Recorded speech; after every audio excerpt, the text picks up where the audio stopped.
Hey guys, welcome to Wrestling Days and welcome to this latest episode of Unseen. This is going to focus on the Elimination Chamber. It is going to touch on John Cena turning heel, but I just did a 17-minute video on that. So we've already done an Unseen on that. So if you've not seen that video, go to the channel, watch that video. You can watch it after, but honestly, you need to watch that video because that's where the bulk of the John Cena stuff and the Elimination Chamber press conference stuff, that's where the bulk of that is going to be. This is going to focus on the actual show. It is going to touch on John Cena turning heel, of course.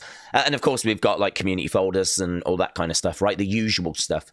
But we're going to start with this, the WWE folder. This moment here, right? Why did Solo hold Tama Tonga back? Now, I saw people asking this in the Smackdown stream on Friday.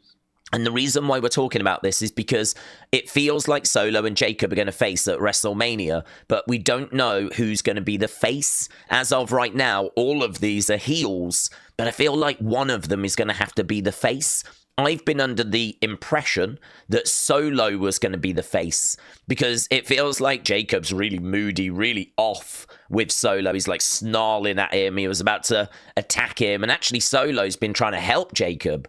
So in my mind, it's been that we've been leaning Solo towards being a face already. But this moment here is really interesting.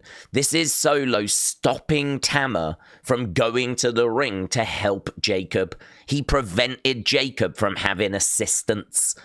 That's really interesting, and it's now got me second guessing which way this story is going. So I just wanted to include this because this could be easily lost in the whole conversation of everything. As well as that, after SmackDown, we did get this confrontation. There is going to be a street fight between Chelsea and Michin next week, right? That match was made up by Nick Aldis when all of these women got into a bit of a fight backstage. I think Nick Aldis ended up getting walloped with the kendo stick. So this match has been made a street fight next week.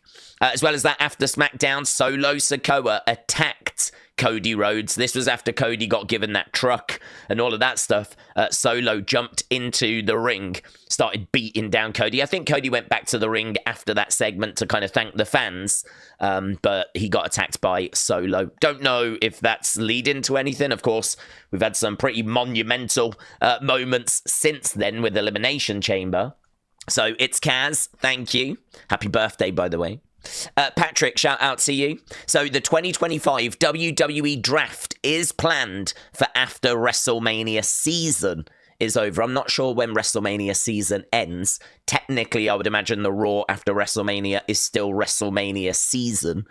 Whether it's a week or 2 weeks after WrestleMania, if we have to get past WrestleMania Backlash, I'm not sure. I don't know when they class WrestleMania 41 season as officially ending, but apparently there is a draft on the way. So that's one of the big stories of the day, actually, before Elimination Chamber hit.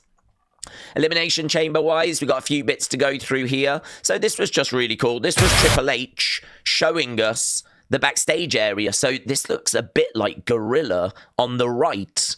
You can see the seats and you can see the monitors, a very unusual looking Gorilla. Then you've got the screens, and then you're literally going up the steps and making your way out into the Rogers Center, the Sky Dome. And so really crazy. I mean, this is a very unusual looking backstage area. It's kind of crazy to think that when we saw people coming up those steps, the gorilla position was literally right there. So this was Triple H beforehand, just giving us this little walkthrough, kind of what that little backstage area looked like, right? Novocaine was the main sponsor. It's a film that's going to be in cinemas March 14th. Slim Jim in the corner, Riyadh Season over the other side as well. It was Big E's birthday, so he had a cake on the kickoff show. This was in that Cosm, and this was amazing. They actually showed footage of this during the broadcast, and you could see that when the chamber match was on, the women's chamber match, they kind of have a camera in the chamber that's fixed just for this place, or at least this was the feed, right? It was going to here. They didn't get the same broadcast that we got. It's not like they keep doing all these camera cuts. It seems like they literally just have the camera and the action just sort of plays out in front of them. That's kind of how it seemed from what I saw. So, yeah, really crazy. Really cool. This is like a mini sphere. There's a few of them dotted around America, and they're going to open some more. But the screen kind of comes up and over. So it's very, very immersive. But yeah, they did show footage of inside the chamber. It was the moment Jade went after Naomi, and it was just a fixed camera, so it wasn't like the same sort of broadcast that we was watching. I thought it was very interesting. This is great and weird, but also great. I love on the kickoff show when they actually go and try the local food. I think one of the great things about going to different countries is that you get to experience different cultures and see some different food and see some different places. I would love for them to not only do food, but like show us some of the local landmarks. Maybe interview some people in the street what they think about WWE or something. I think there's loads we could do. This was weird though. He was feeding this guy this bit of cake or whatever, and the guy had crumbs on his moustache, and like Big E was brushing them off. It was really weird. But yeah, these are some of the items that Big E was trying. Drake was in attendance, and actually there were pictures of him actually just sat there watching the show. I think we've got some footage actually of him at Elimination Chamber, but he was never actually shown. They never announced he was there. There was others that they drew attention to, but they never highlighted Drake. I wonder if he was worried people were going to shout A minor or something at him, right? So that was from PW Insider, and he was there. The start Spangled Banner was booed. So this coming from Sean Ross Sapp, right?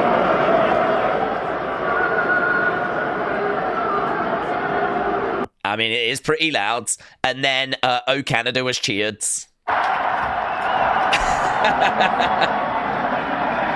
I saw that actually doing a bit of news doing the rounds. I saw like people talking about that. It is obviously a big talking point at the moment.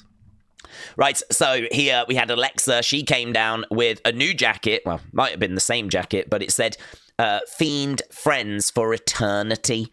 I think the one she had at the Rumble said Forever. Everything else looked about the same. Roxanne got into the ring and went straight over, and you can see no swing or anything in the chamber for Alexa. No glitches, no Wyatt 6. I wasn't expecting the Wyatt 6, but yeah, there was moments where she kind of, when she left the chamber, she sort of walked out and she seemed to be in a bit of a trance.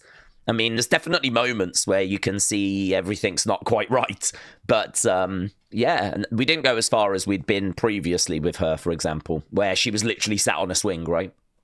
So Roxanne, just what a showing from her. Look at this. I think this is based on Beyonce, Cowboy Carter, right? That's the vibe that I'm getting. But there was a few other people thinking it was inspired by some other stuff. I haven't heard the official word. But, yeah, I heard some people saying it might have been based on, like, Sensational Sherry. But I don't know. I really get the vibe that this is Beyonce. I think it's Beyonce. I don't remember Sensational Sherry wearing, like, this jacket or that hat. She, I think, wore gear that was similar to this. But I don't think that was the inspiration. I think it was Beyonce. She looked amazing, by the way. Jade Cargill goes after Naomi. You can see Liv. So it was Liv and Naomi that started us off. Jade got in there looking amazing, right? She got in, and there's Liv like, no.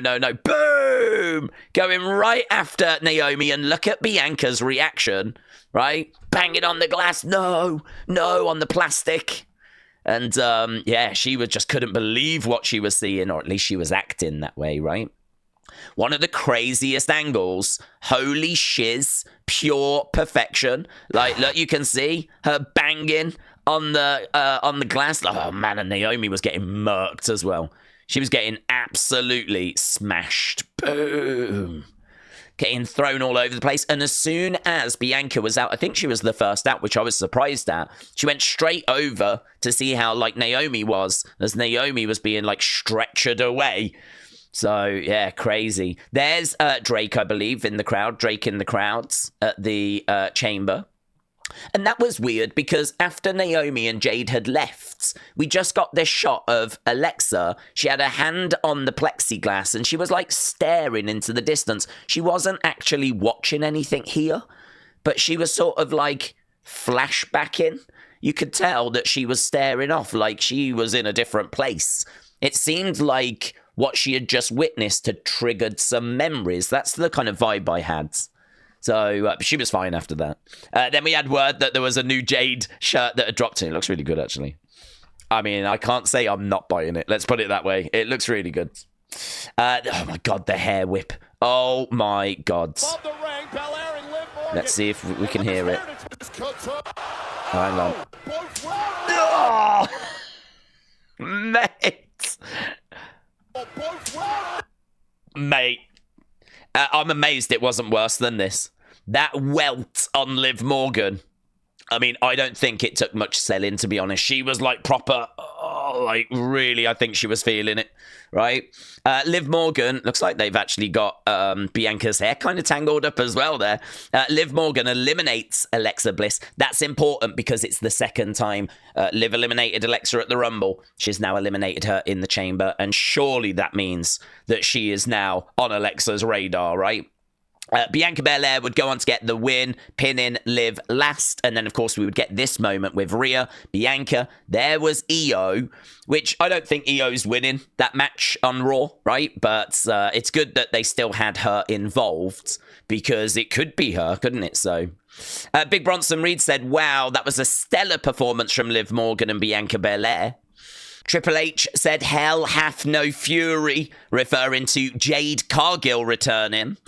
Here, look, we've got, this is interesting, PW Nexus with some eyes emojis. Hear me out. What if both were in on the attack? Look how she glances back at Bianca. So here, look, we've got, I've not seen this. She does just look back momentarily at Bianca. I don't know that that's an indicator of anything, but it is interesting. You know, is that the moment that Naomi was like, I'm in trouble here? I'm in trouble. And she's looking back at Bianca for like emotional support or so. I don't know.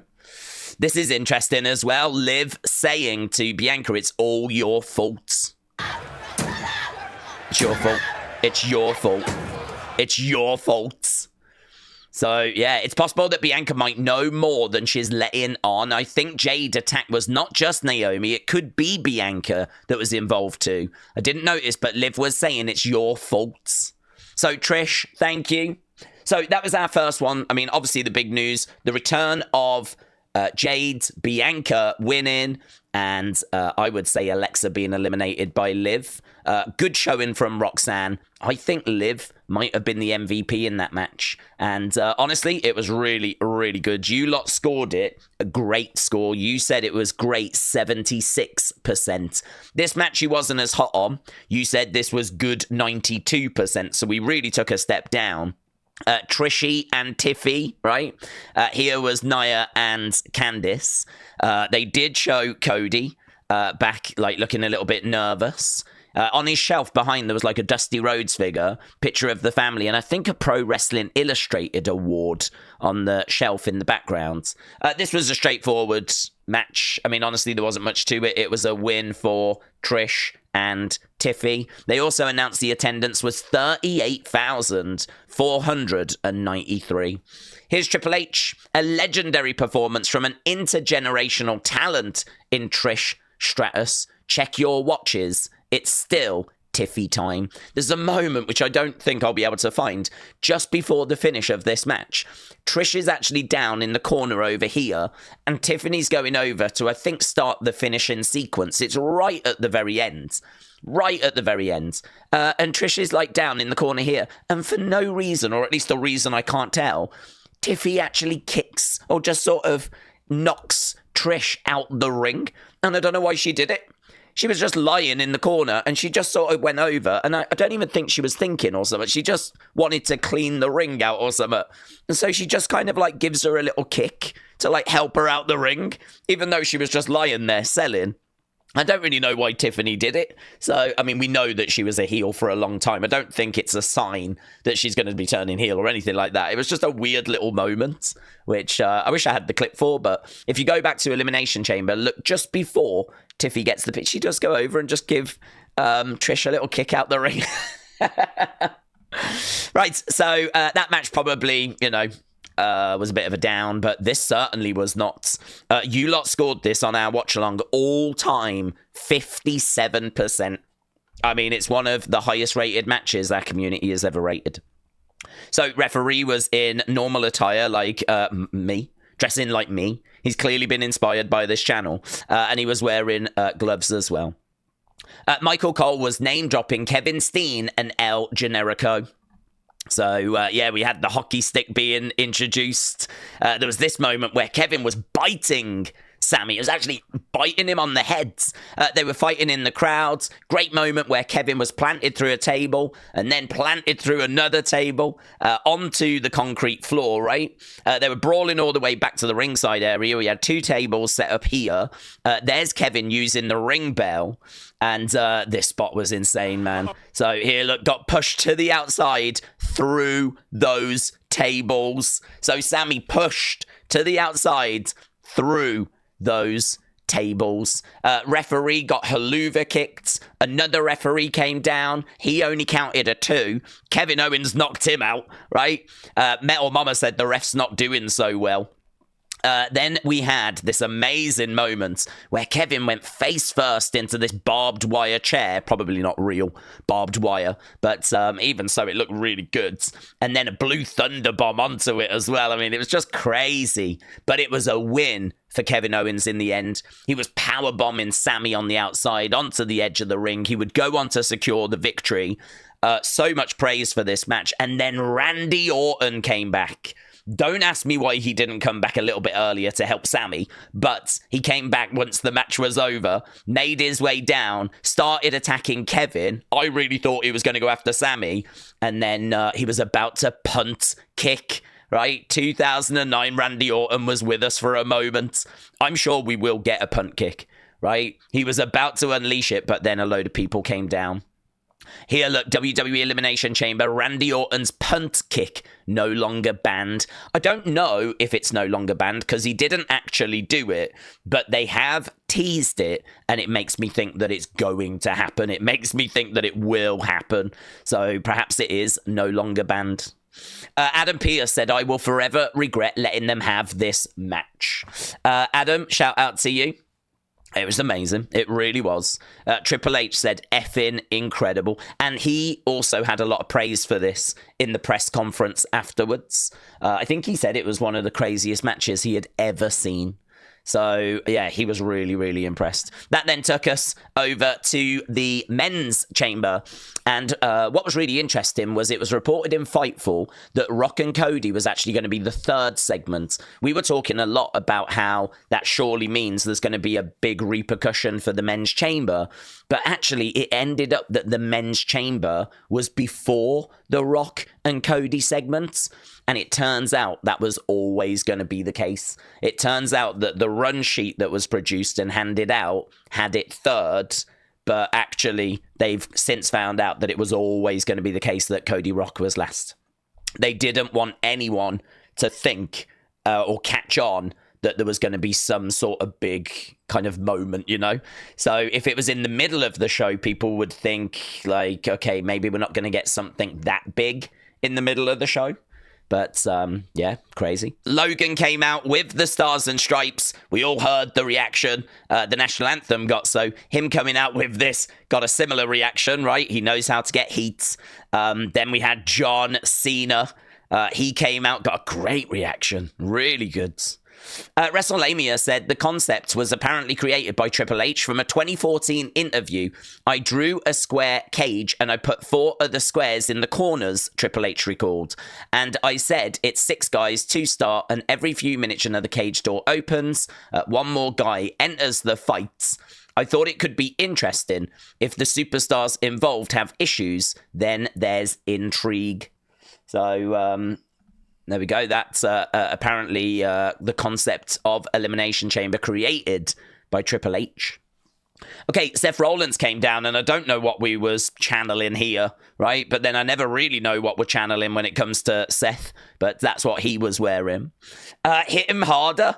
CM Punk was motivating Seth Rollins to hit Drew McIntyre even harder, right? He was like saying there was a few times the light was falling down in the pod. I don't know if you saw that. There was a few times that like CM Punk had to keep like putting it back and trying to get it to reattach. So one of the lights, I mean, maybe it was because of what happened earlier, right? But one of the lights was a bit broken. Punk, they know it's me. Open the effing door. Right? I think, was he the last one to enter? He was. I think Cena was second last. So he was like, they know it's me. Just open the door. So, Andrew, shout out to you. CM Punk eliminates Logan Paul. Let's go. The nightmare scenario was avoided. Pro wrestling, you beauty. Yeah, great moment of Cena and Punk embracing during this chamber match. It is a bit weird to think that here he is actually heel. Whereas I know he couldn't let on, but if he did sell his soul ages ago, it's a bit weird to think here. And also later in this match, doesn't he go for like a second handshake? Like, all whilst being a secret heel, right? Jessica Carr said, I love what we do. So we got a pedigree, but it was only a 2 count. Then we had CM Punk eliminating Seth Rollins, right?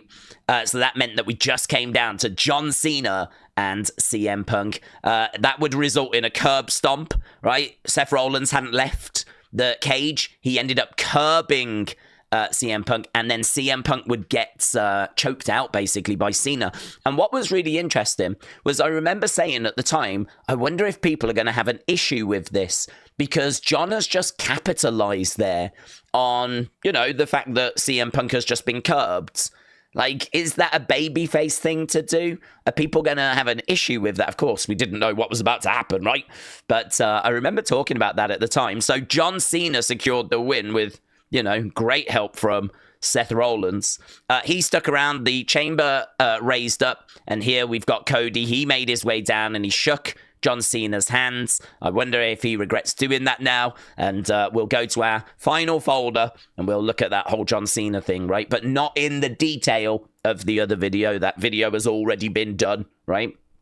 So, yeah, also here, look, we've got Logan writing OVO on the side of the pods. There's Drake, right? Drake's really pleased with that. And I was really confused about why. And it turns out that that is the name of one of Drake's record companies. OVO, right? And there's lots of artists signed to it. So that's I think, a reference for Drake. And that's why Drake was really pleased at seeing it written on the side of the chamber, right? So that was Logan writing OVO on the side of the chamber.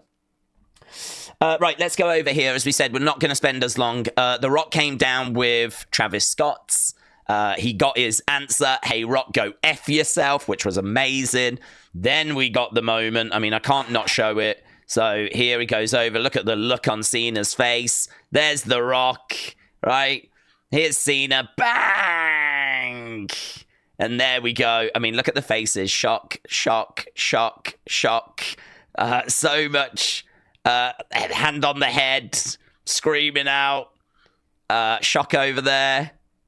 It's a hell of a moment, right? And so it's a John Cena heel turn. This is the closing image. There's Wrestlemania saying stunned. WWE are crying because they're boomers.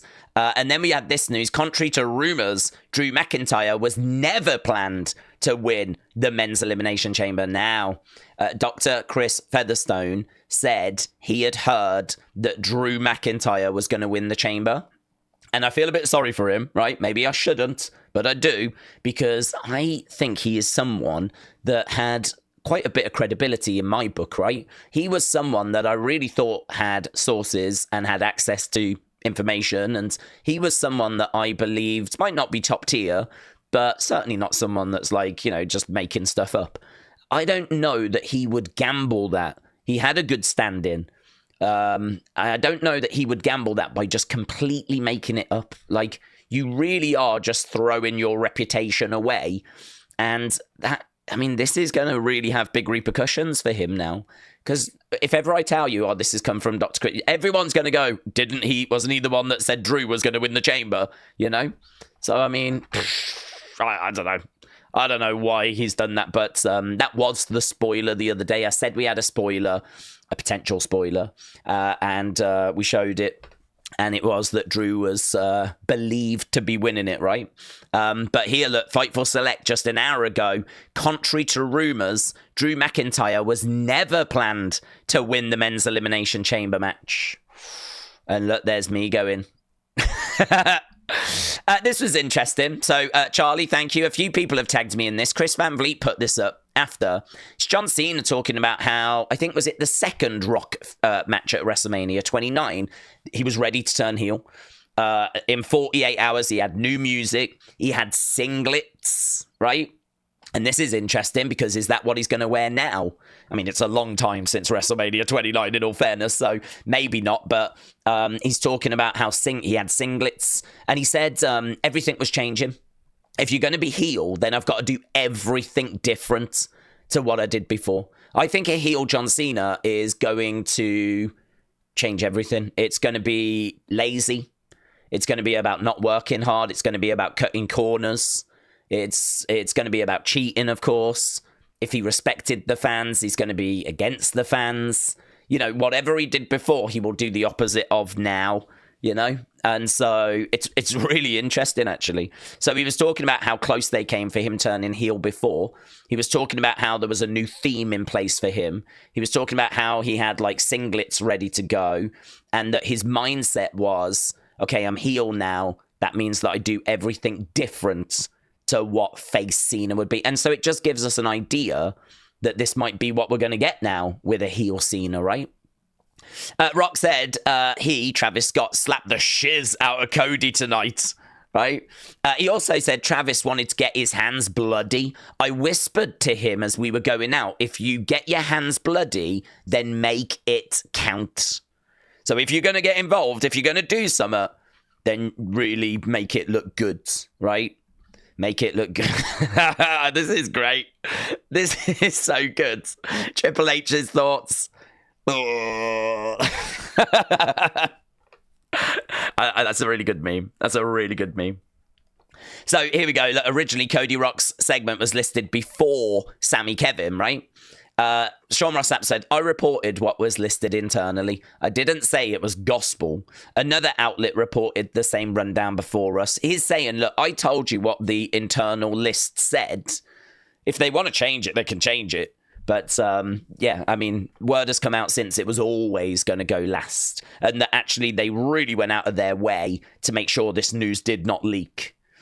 Are we sure Cena's retiring? Heels can lie. And Sean Ross Sapp said, I have seen this brought up a lot tonight. So it seems like a lot of people are asking that same question. I don't know how I feel about the John Cena turn. I actually said that on the opinions video. I know it was one of the most shocking things I've seen, right? As an OMG moment, it's 10 out of 10, right? As a shocking moment, it's 10 out of 10, right? I know that, but I don't know if it's a good idea or not. I'm still torn on that personally, okay? But I think that my mind would change, or I would really love it if it turned out he wasn't retiring. I think a big part of my problem is he's done in December, and this feels like we've done it because it is now or never. Like we either do it now or we don't ever do it. And so I sort of feel like if he turns out that he's not retiring at the end of the year, he's going to keep on going next year, and everything about this retirement tour was a big lie. I would really enjoy this turn a lot more, I believe. Like, I still might enjoy it. I think I'm still a bit shell-shocked. But, yeah, if it turned out the whole farewell tour was a lie, that would be crazy. I mean, we are in uncharted waters. I don't even know what to believe anymore. I don't even know what to believe. So, yeah, honestly, so many thoughts whizzing round online. It's a very exciting time to be a WWE fan. Very exciting time. And I think that might be everything, you know, because we did the post-show press conference in the other video, right? So if you want to see more about the Cena heel turn, and if you want to see what was said in the press conference afterwards, that's in the earlier unseen video. So let's get to community. So Alex, hope you had a great time. What an amazing show to be at. Yeah, you can say that you was there when John Cena turned heel. Rox the Squirrel, shout out to you. Got a like and a repost from R-Truth.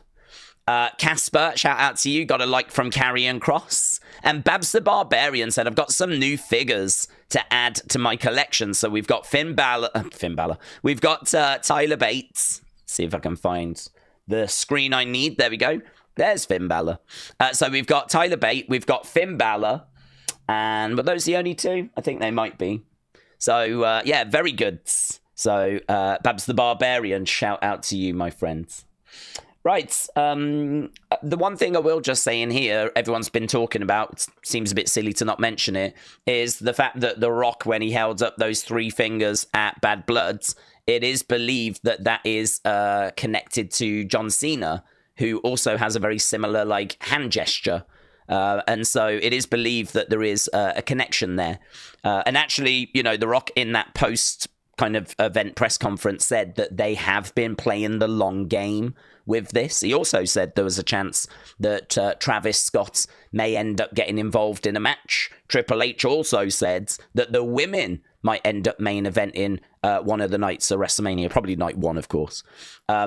So yeah, there is quite a bit in that press conference, but as we said, we covered that in the other video.